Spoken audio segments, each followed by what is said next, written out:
Hello everyone, Assalamu alaikum. Welcome back to my channel Learnify a simple way of learning. Previous video में हमने MCQs किए थे और इस लेक्चर में हम शॉर्ट क्वेश्चंस को कवर करेंगे।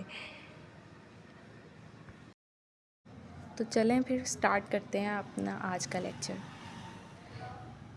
Is there a need to divide chemistry into many branches? Give 3 reasons.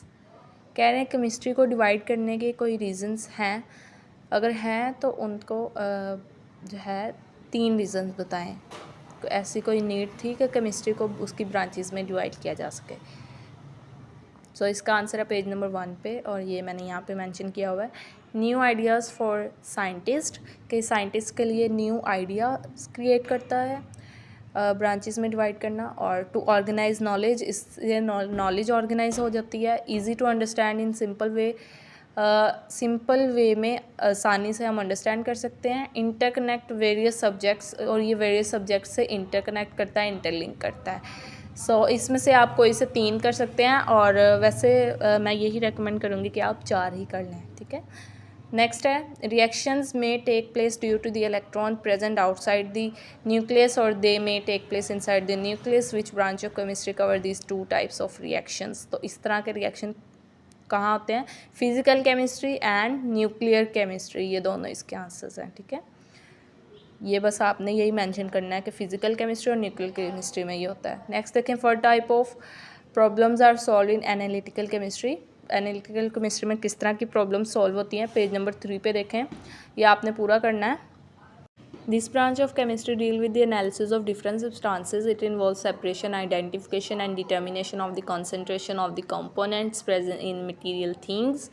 Nowadays, the field of analytical chemistry generally involve the use of modern and sophisticated instruments to analyze the matter. Nowadays क्या हो रहा है, ये use of modern and sophisticated instruments to analyze the matter, ये हम कर रहे हैं। वैसे generally analysis of different substances इसमें इंक्लूड होता है। नेक्स्ट देखते हैं, both graphite and graphene have hexagonal layer structure, what is the difference. तो इसमें डिफरेंस क्या है ग्रेफाइट में और ग्राफीन में। देखें 8 और 6 पेज पे इसका मेंशन किया हुआ है। पहले देखें, graphene is an example of 2 dimensional crystal, a single layer of carbon atom arrange in a hexagonal pattern. Graphene is a tough flexible and light material with a high resistance. ये आपने करना है 4th का part 1, ठीक है, यहाँ पे। और नेक्स्ट में देखें, ये part 2, graphite has a layered structure of hexagonal rings of carbon. Buckminster fullerene consists of spheres made of atom arranged in pentagons and hexagons. So ये इसका डिफरेंस है इसके स्ट्रक्चर में, कि दोनों में हेक्सागोन रिंग्स तो होती हैं बट डिफरेंट है। Why supercritical fluids important, supercritical fluids important क्यों है, पेज नंबर 5 पे देखते हैं इसका आंसर। यह आपने पूरा पैरा करना है, पैराग्राफ। देखें, matter also exist in intermediate state where liquid meets gas and liquid meets solid, for example supercritical fluid, crystal, liquid crystal and graphene. Supercritical fluids are highly compressed states which show both properties of gases and liquids. Chemical reaction which may not carried out in conventional solvents may possibly be carried out in supercritical carbon dioxide. जो कि conventional solvents में आसानी से नहीं होते chemical reaction, वो इसमें supercritical fluid में हो जाते हैं, ठीक है। In which state does matter exist in the sun?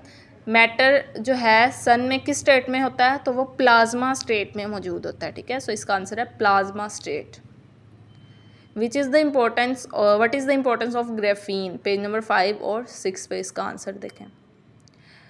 ये देखें, आपने पहले ये 2 लाइन्स करनी है। Matter also exist in intermediate state where liquid meets gas and liquid meets solid, for example supercritical fluid से आपने करके, फॉर एग्जाम्पल से आपने जो है ना सीधा ग्राफीन पे आ जाना है। सुपर क्रिटिकल फ्लूइड से आप और जो लिक्विड क्रिस्टल है इसको आपने कैंसिल कर देना इस आंसर के लिए।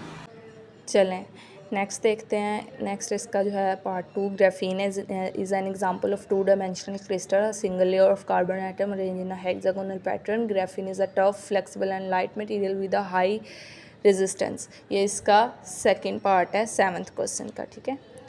नेक्स्ट है which form of matter do most of the material thing in this world belongs to.